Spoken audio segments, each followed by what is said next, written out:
Well, here we are again, about to race through about 9,000 stories this week.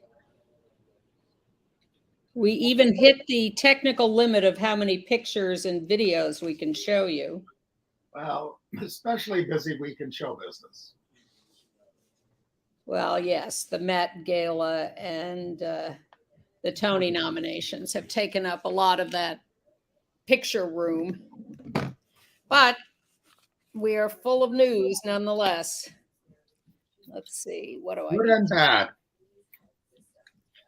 Inspiring and disconcerting. Oh, the stories?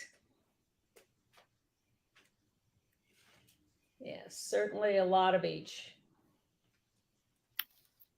But I think disconcerting wins this week.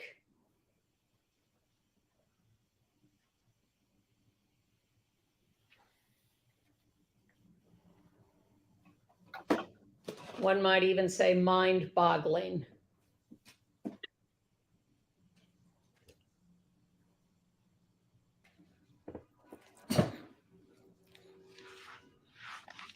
Turning up my hearing aid.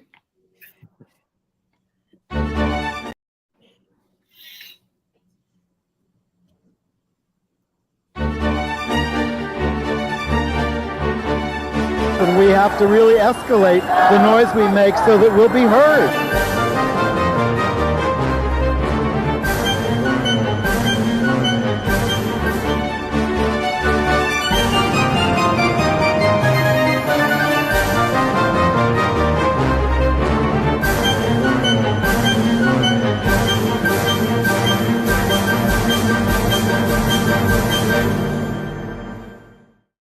Welcome to Gay USA. I'm Andy Hum. Looks like you're a foot taller. Let's fix that. All right. I'm Ann Northrup, dumbfounded by the amount of news we have this week. Starting with the fact that in Montana, a judge has rejected the suit to force the legislature there to reinstate the out-trans representative, Zoe Zephyr. That's depressing. And at the other end of the country in Florida, it is now Disney versus DeSantis versus Nikki Haley. But there's fight back in Kansas, Missouri, and Tennessee. And other places too. And progress in Minnesota and Colorado, and glimmers of hope in South Carolina and Nebraska. Marjorie Taylor Greene, who we don't often talk about, was in a homophobic attack on out teacher union leader Randy Weingarten during a congressional hearing. That's really, it's a stunner. On the floor of the U.S. House, a Hawaii Democrat sings the praises of prominent Aloha State drag queen. Very inspiring. President Biden condemned the lavender scare purge of gay people from government in the 1950s. I mean, he did it now. The scare was in the 50s. Yes. San Francisco ends its ban on doing business with anti-LGBTQ states and those where abortion is banned. Uganda's murderous anti-LGBTQ bill has advanced overwhelmingly. And Russia has gotten around to banning a ballet about Rudolf Nureyev because it's too illegally gay. And the Tony nominations are chock full of out LGBTQ performers and creators. But we start in Montana. We've told you about how Zoe Zephyr, representative there, has basically been barred from the floor of the Montana legislature. She's allowed to vote outside. She has to sit outside on a bench. She was censured by the legislature and then thrown out of the main room. That little Post-it note above her head, that yellow Post-it note, says seat number 31. That is her seat in the House. So some anti-trans folks sent in a bunch of women, actually, to go sit on her bench to displace her. It's just so petty, incredibly petty. And one of those women was the mother of the House Speaker in Montana. Right. But then they got displaced too. And, of course, there were thousands of Montanans in Missoula who took to the streets. That's Zoe with her partner, Erin Reed, about much more later. But they stood up with her. This is Missoula.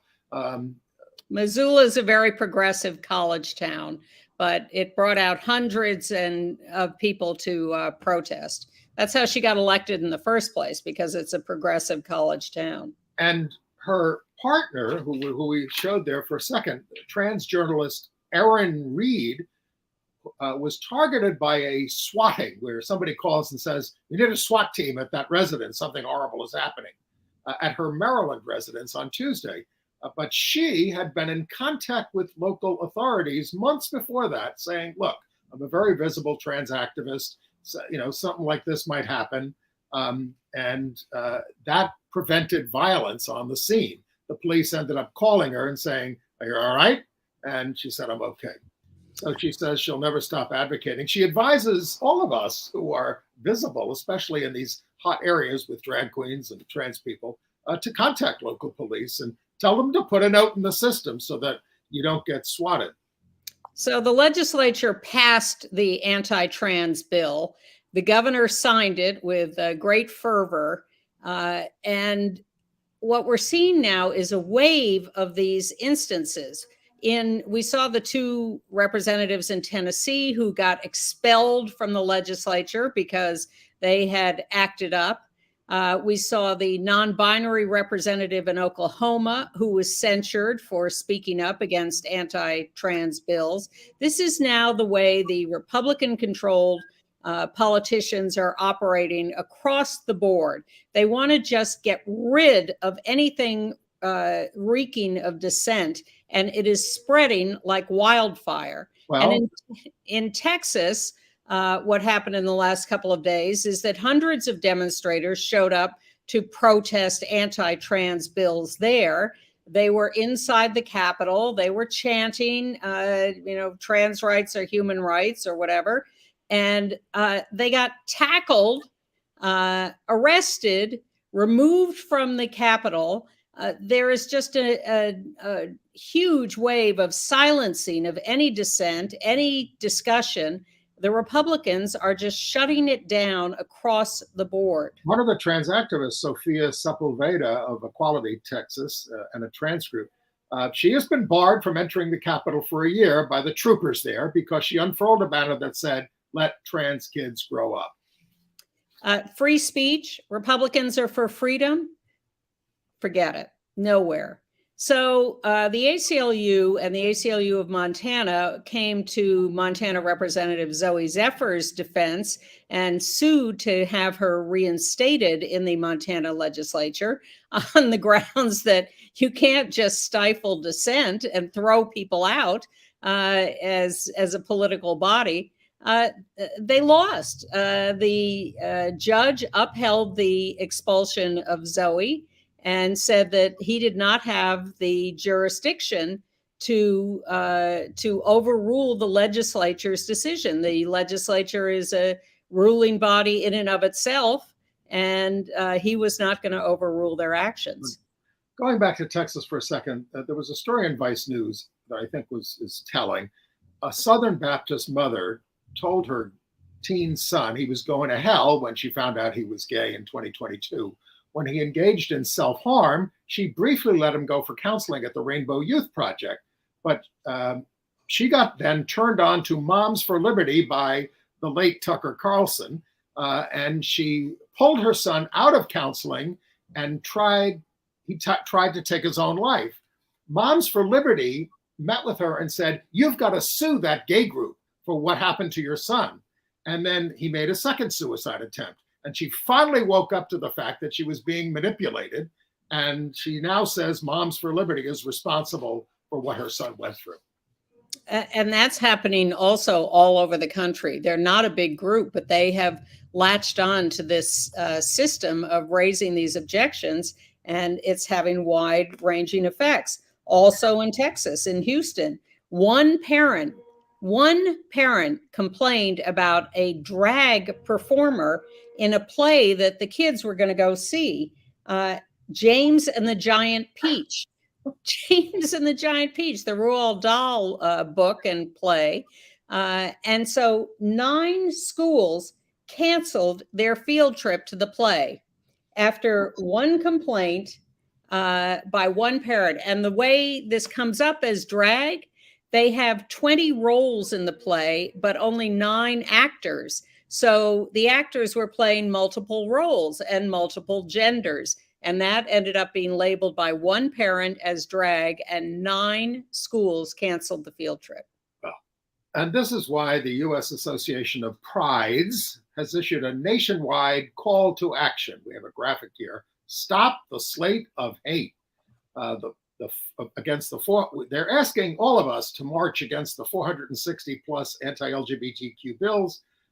If you want to read up about Pride in your area or at a city that you're headed for, go to usaprides.org. And they're going to urge you, as we always do, be active, tell your state officials to vote against these hate bills and for LGBTQ rights, and protest when they won't listen. They're going to have a national meeting on Zoom on May 21st with leaders of all the major LGBT groups to talk about this. We will link to it in our email. Go to gayusatv.org and sign up for that. Well, you, Andy, last week called for turning the pride parades into protest marches, a sentiment with which I heartily agree, as one of the co-founders of the anti-parade protest march in New York.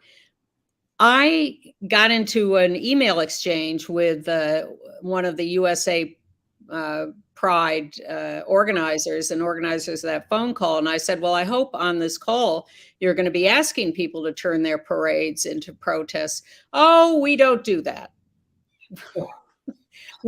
That's too political for us. We are urging people to, take note of these bills, but no, we would never ask a pride parade to turn itself into a protest march. So Stonewall was a riot.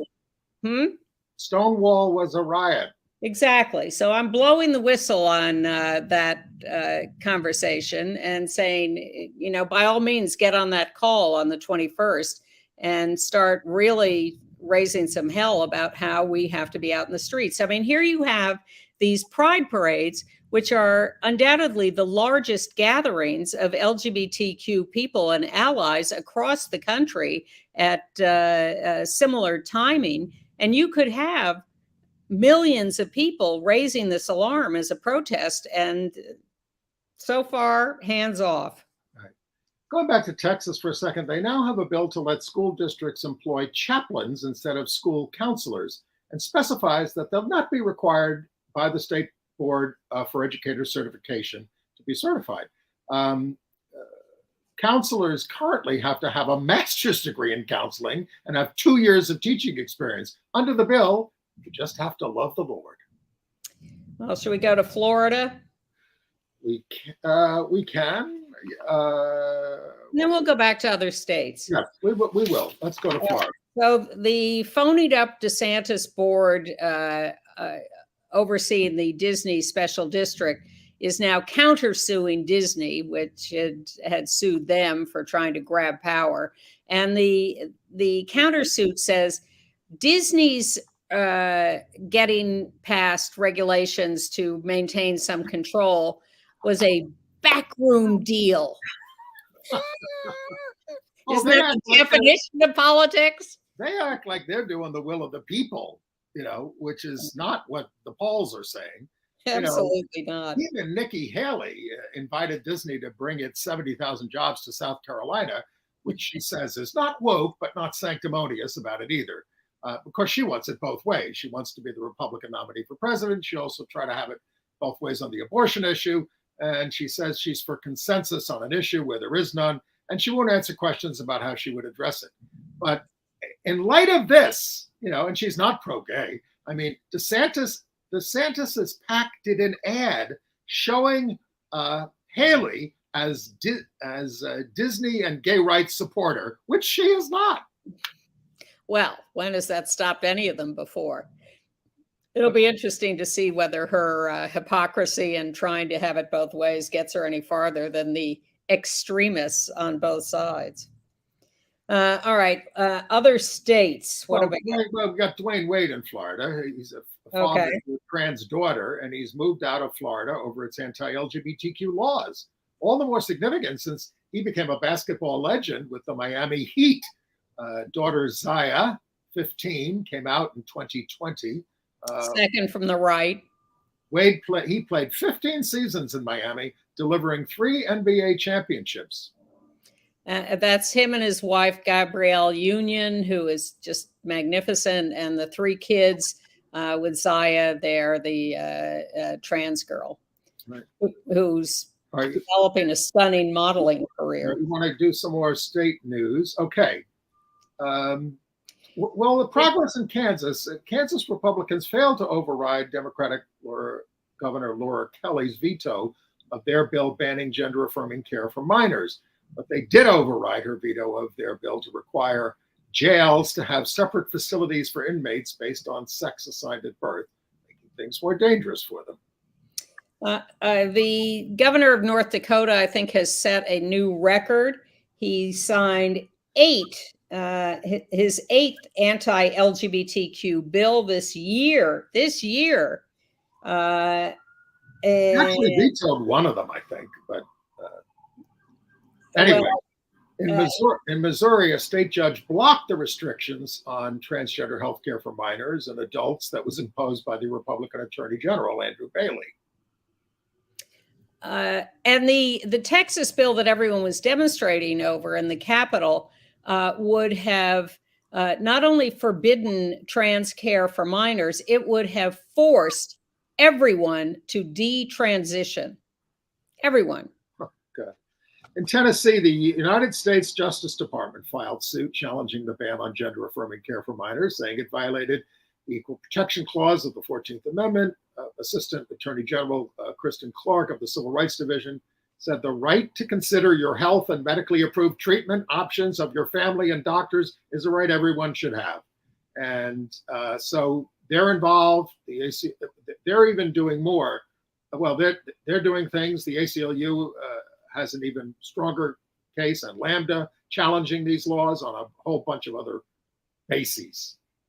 Back to Florida for a second. We're clearly going to hopscotch the country today. State Representative Michelle Raymer, who is trans, said, wait, is she trans or lesbian? Sorry. You're the one who sent out the story.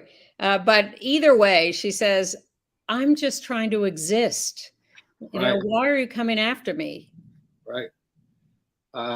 Okay. In Minnesota, Governor Tim Walz signed a bill protecting gender-affirming care and abortion rights. We decided we're going to be an island of decency, he said. Yeah, good guy. Back to Florida, Leon County, which is Tallahassee, the home of the state capital, the superintendent of education, Rocky Hanna, is in danger of losing his license. He told teachers that they could ignore the Don't Say Gay bill, gave students the day off to protest, and required masks during COVID. He's walking the plank. Well, Nebraska and South Carolina, you may be surprised to hear, beat back some extreme anti-abortion measures. But and in Colorado, wait a second before you leave that. The way they beat them back was that women in the legislature, both Republican and Democrat, got up and complained about this attempt to outlaw abortion and managed to gather enough votes to keep it from passing. It was a wonderful, if you find that video on YouTube, it's tremendously inspiring to see these women, Republican members in particular, stand up against anti-abortion laws. In our childhood, Anne, Planned Parenthood, Republicans were the party of Planned Parenthood. Sure. All right. In Colorado, they passed a whole bunch of where they had the mass shooting at the Colorado Springs gay bar this past year. They passed a whole bunch of gun control measures. including letting victims sue manufacturers, but they didn't ban the semi-automatics.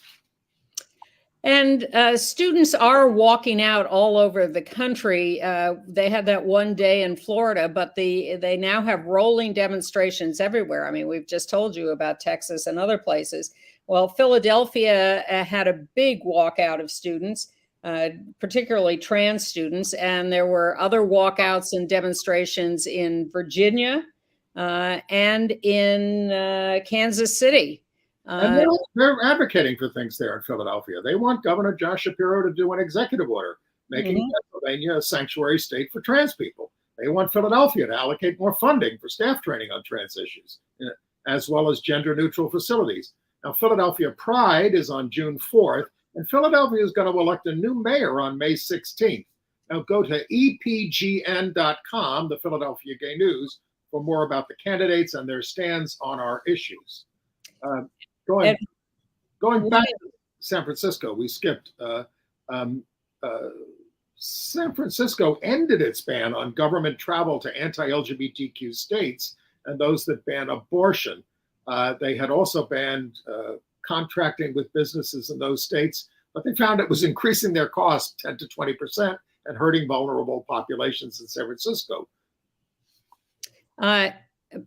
In Nebraska, one of the most jaw-dropping and heartbreaking stories of this week, State Senator Megan Hunt. You know of her because she's the one who joined Michaela Cavanaugh in filibustering the anti-LGBTQ bills, and they're still in that filibuster.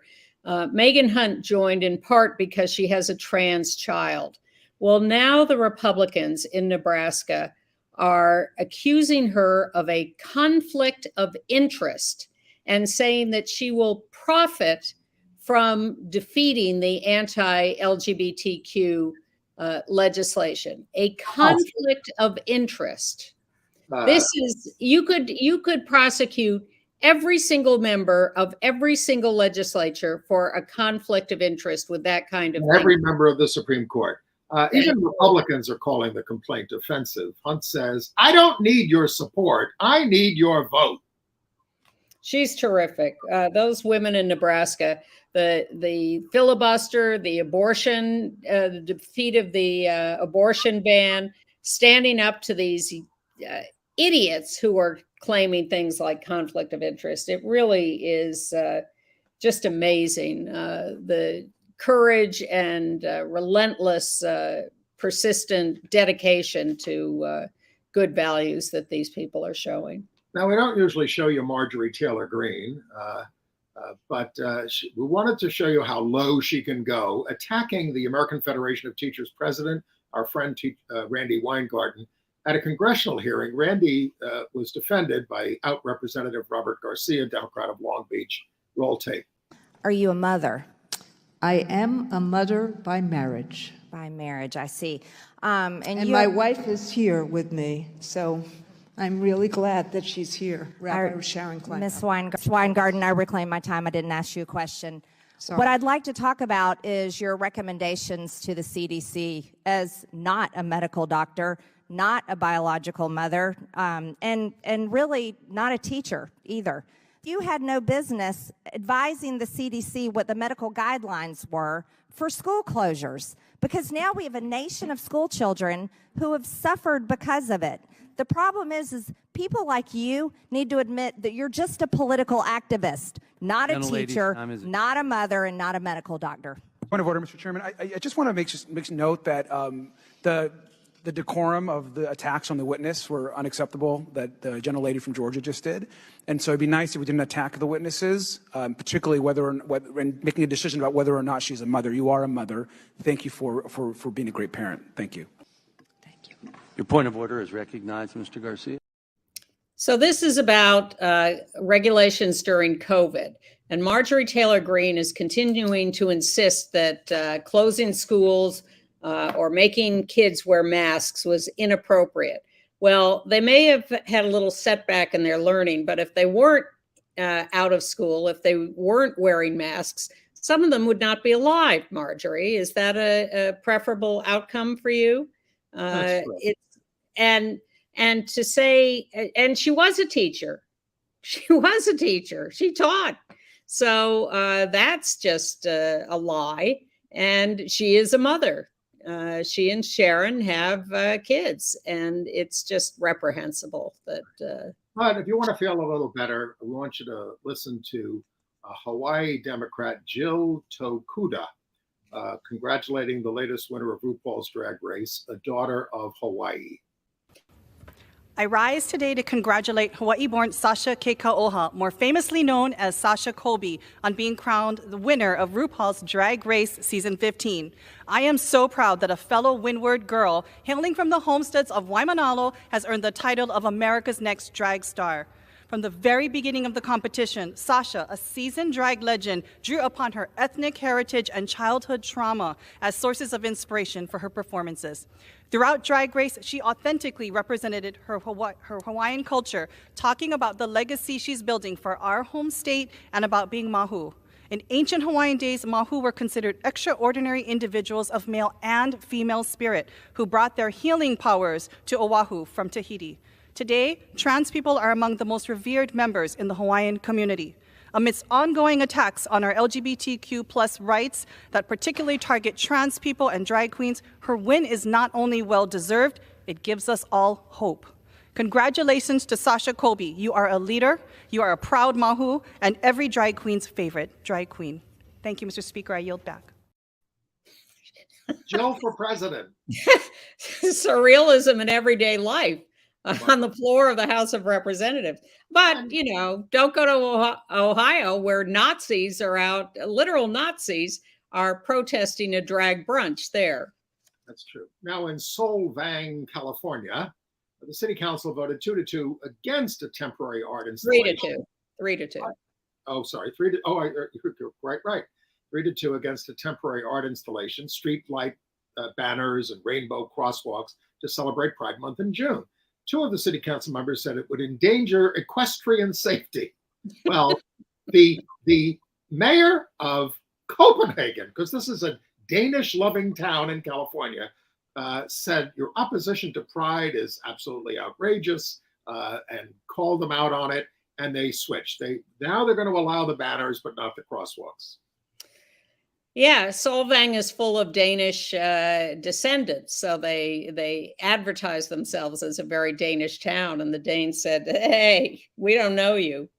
Staying in California, San Diego is opening up a 45-bed shelter for homeless LGBTQ youth run by the city's LGBTQ Community Center for LGBTQ and non-LGBTQ youth 18 to 24. They're going to have interim ones set up in 60 days and a permanent one later. In Conway, Arkansas, the local school board banned trans kids in the bathrooms that reflect their real lived gender. And wait, I just lost it. And banned books and banned public speakers. Well, Alex Bennett and I think it's Barnett, actually. Oh, I'm sorry. You're right. I can't read my own handwriting. Alex Barnett and 20 other demonstrators chanted Trans Lives Matter from the lobby of the building where the school board was meeting. That's Alex on the left there. Yeah, they weren't allowed in the room because it was already packed, and they weren't allowed to stand around the edge of the room. They had to be in the lobby. So they started chanting Trans Lives Matter. 3 of them ended up sitting in and were arrested. And Alex was sentenced to 10 days in jail. By a MAGA judge who was very proud of his MAGA-ness. He's a criminal, the judge. Yeah. But he did escape being, he was in jail for overnight in a cell without a bed. And he escaped being transferred to the general population, which is dominated by white supremacists, when his lawyer got him out on appeal. But he still could face this 10 days in prison. And he still says, I have absolutely no regrets about what I did. Well, here are some other demonstrating students in Iowa. They held a ceremony where they were giving out honors to students in Iowa, and the governor, Kim Reynolds, who we've talked about many times on this show as being homophobic and transphobic, she was with some guy handing out the certificates. Well, the students don't like her, so they showed up with slogans on their shirts and made statements. Go to the video. Marin Pettigrew, Newton.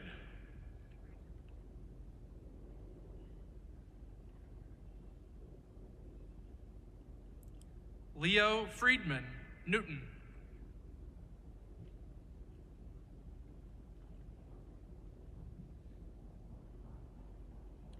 Clementine Springsteen, Davenport West.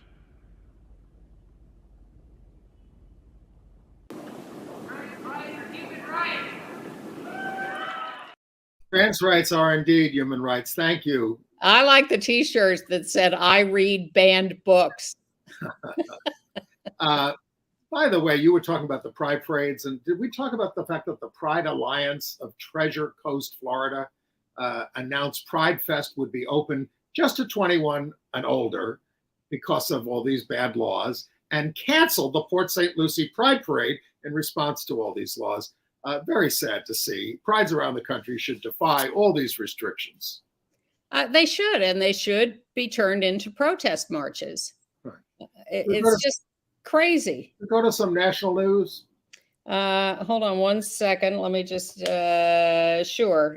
Go to that and I'll look for other. President Biden spoke at the White House Correspondents' Dinner and introduced a famous lesbian in the audience. We have a video. Brittany Griner's here with her wife, Cheryl. Brittany, where are you, kid? Stand up. Come on. I love this woman.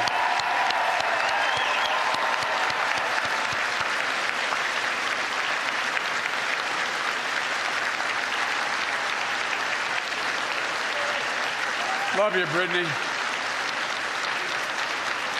This time last year, we were praying for you, Brittany, hoping you knew how hard all of us were fighting for your release. It's great to have you home. And boys, I can hardly wait to see you back on the court, kid. Remember your promise, I'll get to bring my granddaughter, my all-state girl, to see you, right? Now, I know that not everybody likes the use of traditional terms, but I have to say it just puts a smile on my face to hear the President of the United States or anyone else say Brittany Griner and her wife, Cheryl. Indeed. So easily. And the president also made a crack about Ron DeSantis. Had Ron DeSantis, I had a lot of Ron DeSantis jokes ready. But Mickey Mouse beat the hell out of me, got there first. Now look, can't be too rough on the guy. After his re-election as governor, he was asked if he had a mandate. He said, hell no, I'm straight. I'm straight. I'll give you time to think that one through.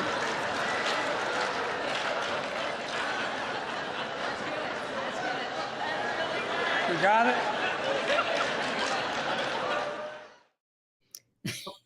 Didn't require much thinking. Excellent news from Missouri. You stay with Biden for a second? Okay. Yeah, because last week he did issue, on the 70th anniversary of the Lavender Scare, the purge of LGBTQ people in the federal government under an executive order from President Eisenhower banning us. Biden said it was one of the darkest chapters of our history and went on about that. We don't have a lot of time, but I'd like to talk about his hero, FDR, who did a purge of gay people at Newport's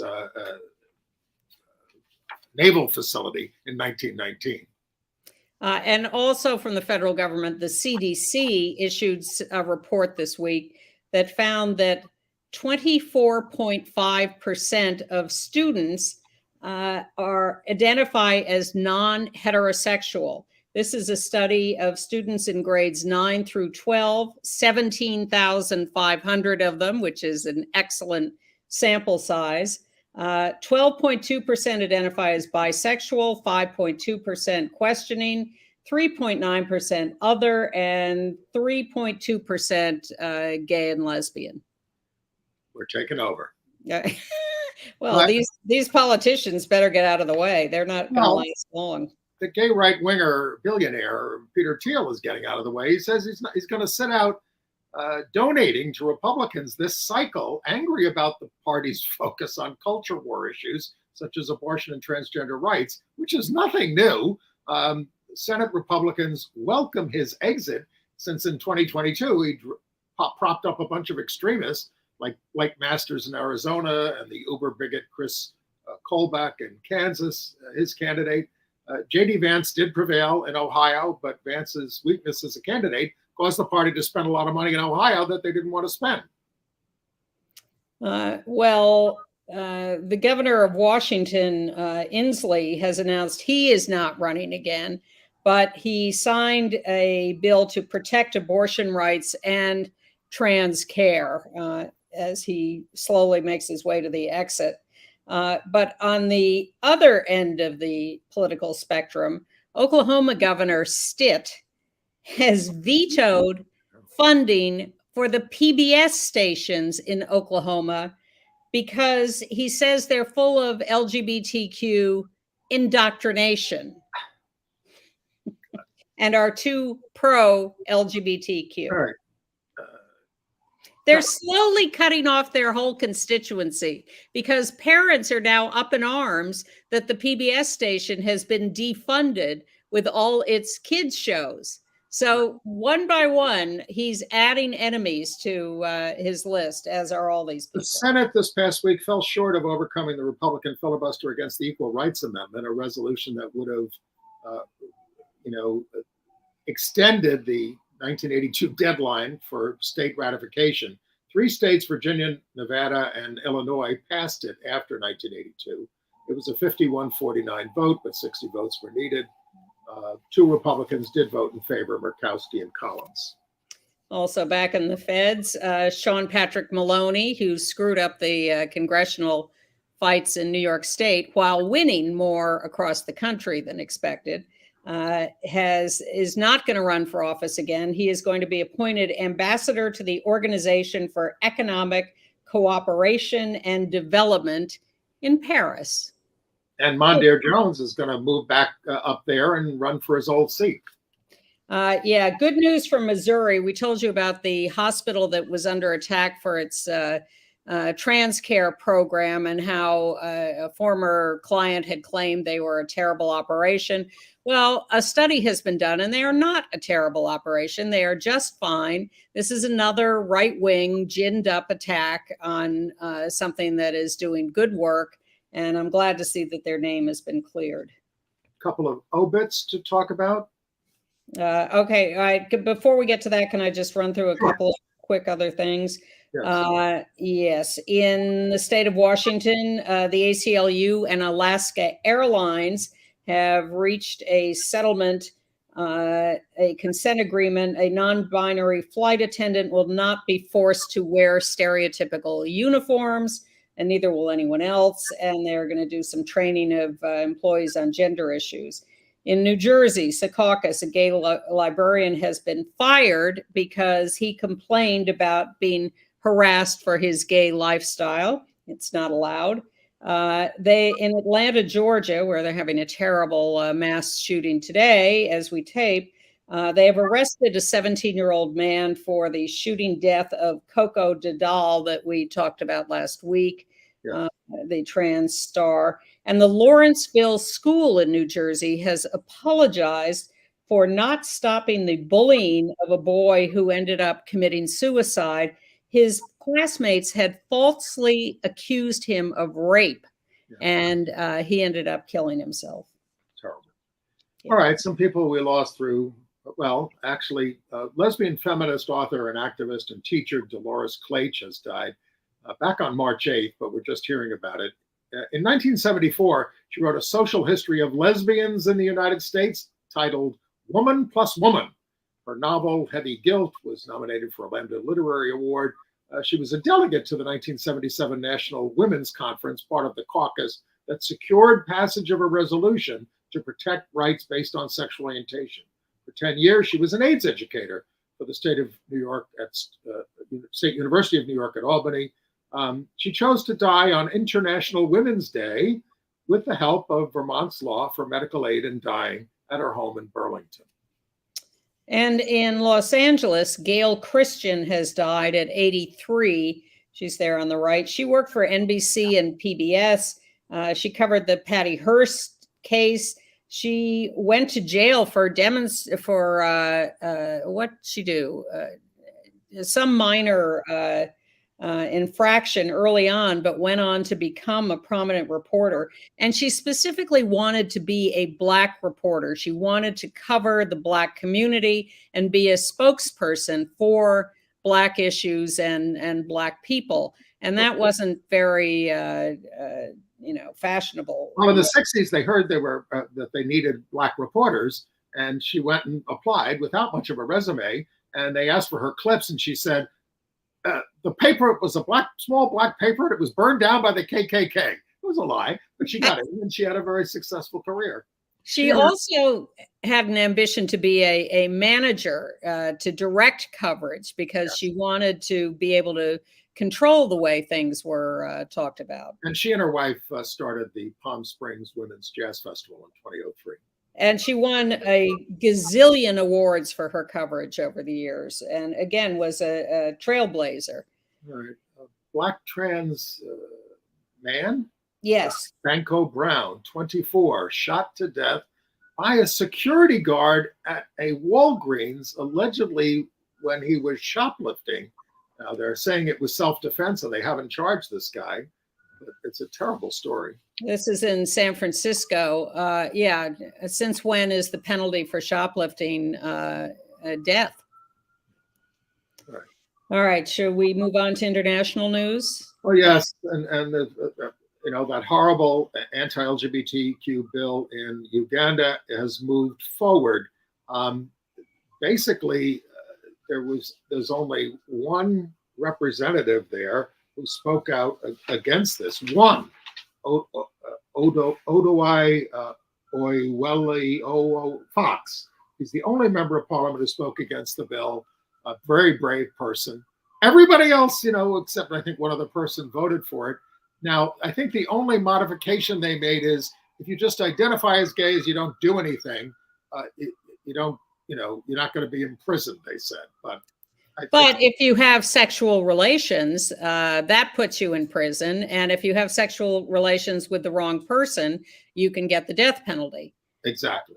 And when they say the wrong person, one of the people they're included is with an older person. Yes. Over 75 or something. It's insane.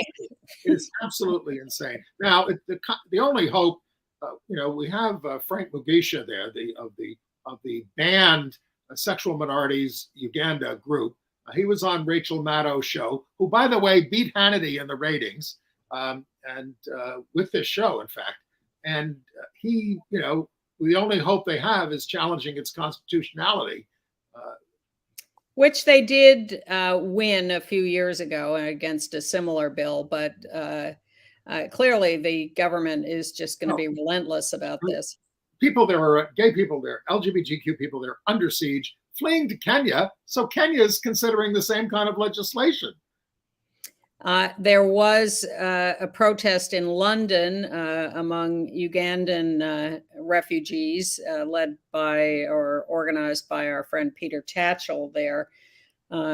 So again, people are speaking up, but not enough. And the forces of evil are still too big. Right. And go ahead. In Russia, a Chinese national, Haoyang Zhu, who had been held for 3 weeks for supposedly pushing LGBT propaganda, which means he was posting pictures like this with his boyfriend on social media, has finally been released and reunited with his partner. You cannot be out and not be accused of promoting LGBTQ propaganda in Russia. It's just getting worse by the minute. It's not clear if he's going to be deported. Conditions in detention, by the way, were rather severe.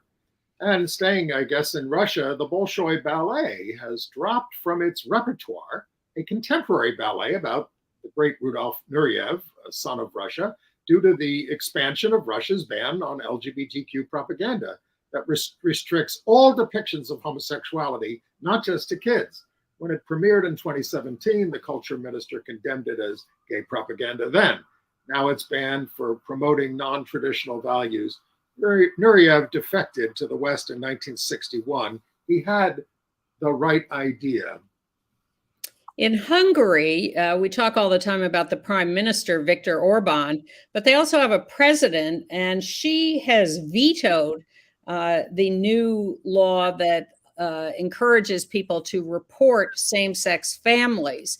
Now, where that stands in the pecking order of the prime minister, the very powerful and very evil prime minister versus the female president, I don't know, but she evidently was empowered to stop this law. Well, the Pope is empowering some women to have a vote at the big synod that he's planning in October. They're hardly represented properly, but it's a handful and it's a new thing. The synod is supposed to take up the role of women and LGBTQ people in the church. You would think they would want women and LGBTQ people represented. Well, of course. Okay. Andy, are we back to calling you naive? Okay. Well, it's movement, and we should report it. Yes, although people wanted more. So this is. By the way, Russia's war on the Ukraine has boosted support for LGBTQ rights in Ukraine. Yes. They're saying if he's against them, we're for them. Then they're concerned for the partners of soldiers getting benefits. And about 100 soldiers have come out. Paraguay has elected a right-wing president who is anti-LGBTQ. In India, the Supreme Court is waffling on same-sex marriage. It's working its way through their court because the government is whining about how complicated it would be. Meanwhile, the gay-themed movie Badhai Do won big at the Bollywood Film Fair Awards. Best actor, story, screenplay, critics, best film, all this kind of stuff. It's about a gay man and a lesbian getting into a marriage of convenience, and how it doesn't quite work out. We will link to the trailer in our email. Okay, AIDS news. In California, the state auditor has issued a report. They looked at 129 agencies that are supposed to be collecting demographic data on LGBTQ people in their work. Only 17 of those 129 agencies are collecting that data. Pass all the laws you want. That doesn't mean anyone's going to pay attention to them. A woman named Holly Barlow Austin, 47 years old, died in 2019 in a Texas for-profit jail after being denied medical care for HIV, among other things. The family sued and just won a $7 million federal civil rights suit, the largest in Texas history. She was arrested on a misdemeanor probation violation, which seems to carry the death penalty in this barbarous prison system. New York's no better, of course. We have all these people dying at Rikers Island. After Holly's death, Bowie County renewed its contract with the private jailer, LaSalle, and the LaSalle's attitude is, well, the less we spend on healthcare, the more money we make. Exactly. They had withheld her HIV and mental health medications. She got an infection. She was blind. She couldn't walk. She couldn't see the food and water in her cell because of that. Last week, and they have this on videotape, she was, because of medical observation of her cell, she was dehydrated, malnourished, living in filth. She had fungal sepsis, cryptococcal meningitis, HIV, hypertension, all of these things that the private jail did nothing about. And then they, classic move, discharged her just before her death to avoid a criminal investigation of these conditions. All right, someone we lost this week. Pioneering AIDS physician Dr. Wilbert Jordan has died at the age of 78. He started the Oasis Clinic in LA in 1979 that treated some of the first AIDS patients, which we became aware of in 1981. A Harvard grad who did medicine at Case Western Reserve. He treated his first person with AIDS. They didn't know what it was, again, in 79. The CDC didn't identify it until 81. Most of the patients were people of color, and he addressed not just their medical needs, but also helped them overcome stigma, food insecurity, sexual violence, insufficient housing, and psychological risk for HIV. He was able to see the whole universe of issues around HIV.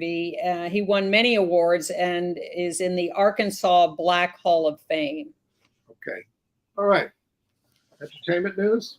Oh, we got a lot of pictures to show you, but first, the Tony nominations. Well, I was encouraged to see Jordan E. Cooper, the first one up, get a Tony nomination for Best Performance by an Actor in a Featured Role in a Play, Ain't No Mo, which he wrote, and it's also nominated for Best Play. Didn't last very long, but it was a terrific show. And then Fat Ham. Yeah, James Imes already won the Pulitzer, is nominated for Best Play. I think that's a terrific show.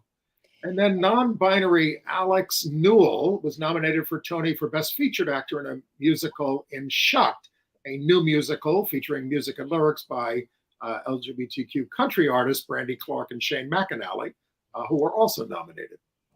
And also from Shucked, Kevin Cahoon. He is absolutely hilarious in that play, in that show, in Shucked. It's a really great show. And then Some Like It Hot won the most musical nominations, and non-binary actor Jay Harrison Gee is nominated for Best Actor in a Musical. And Ben Platt, nominated for Parade. He's an out gay actor, and also, of course, out is Sean Hayes in Goodnight Oscar, nominated for Best Actor in a Play. I saw that this week. It's kind of a slog because, as you can see from the expression on his face, he's quite unhappy throughout the whole show. He's just been let out of a mental institution to go on the Jack Parr show. But it's quite a performance, and he was nominated. Well, I remember Oscar Levant. He was never a barrel of laughs. We mentioned the dramatist. He was one of the funniest people on TV. He was hilarious, but what I mean is he was a little dour. We mentioned the Drama Desk Awards last week and how they were changing to a non-gendered list.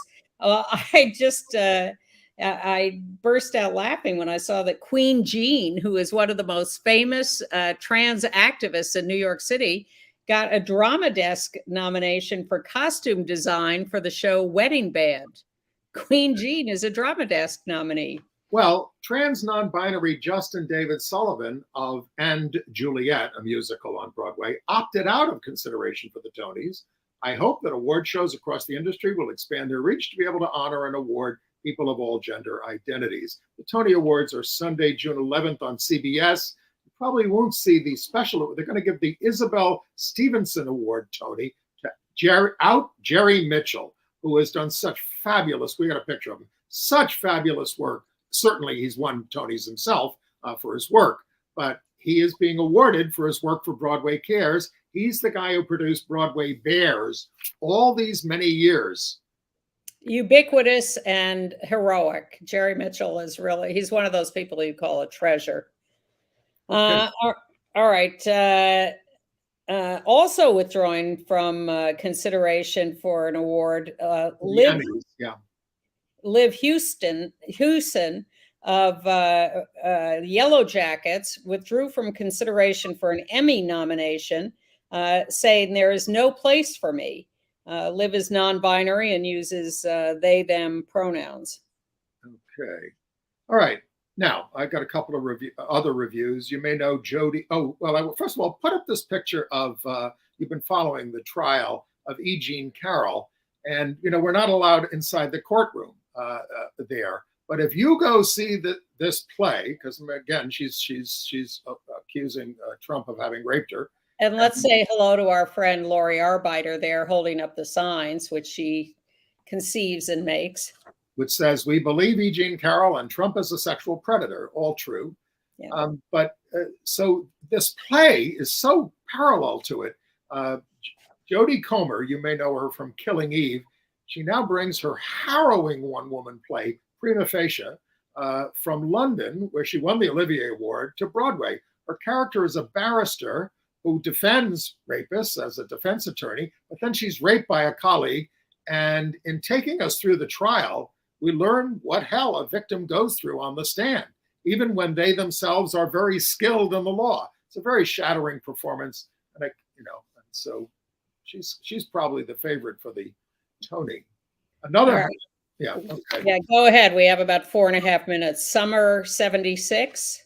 Yeah, Laura Linney and Jessica Hecht, in that case on the right there got a Tony nomination. David Oberyn's. It's a play about an intense friendship between young moms in 76 and what can happen to friendships. It's not earth-shattering stuff, but it's very well done by them. But they're not lesbians, right? No, they're not. They're both married to men with children. Lowered my interest. Oh, actually, the Laura Linney character isn't married to her partner. Whatever. Candor and Ebb, Lin-Manuel Miranda, and Susan Stroman. What could go wrong? New York, New York. But we are thrilled to announce that Harmony, the show we saw off Broadway last year, is going to Broadway. Written and produced, music and lyrics and book by Barry Manilow on the left and Bruce Sussman on the right, who you've seen here on Gay USA. We loved this show when we saw it last year, and they've been working on it for decades and trying to get it to Broadway, and now it is going there in October. This is a popular German and mostly Jewish a cappella group that got shot down by the Nazis. And had a couple of gay members. Right. It's a true story. It won a lot of awards off Broadway, and I hope it is as successful on Broadway. The New York Historical Society on Central Park West there is opening Friday an exhibit on illustrator J.C. Leyendecker, the guy who created the Arrow Collar Man. It's called Undercover, J.C. Leyendecker and American Masculinity, whose fashion setting work and queer overtures they note, as you can see from this one, which is called Record Time. Very gay. And then there's a major retrospective of Keith Haring's work at the Brood. Say it again. The Brood. The Brood is the name of the Brood. The Brood. Museum in Broad, a museum in there on May 27th and through October 8th. It's called Los Angeles. Yes, it's called Art is for Everybody. This is an artist who got his start with graffiti on the subway stations, and he created this poster for ACT UP.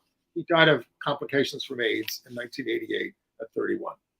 Quick note, the current Jeopardy champ is a guy named Kevin Bell, who identifies himself as a part-time drag performer named Whiskey Ginger.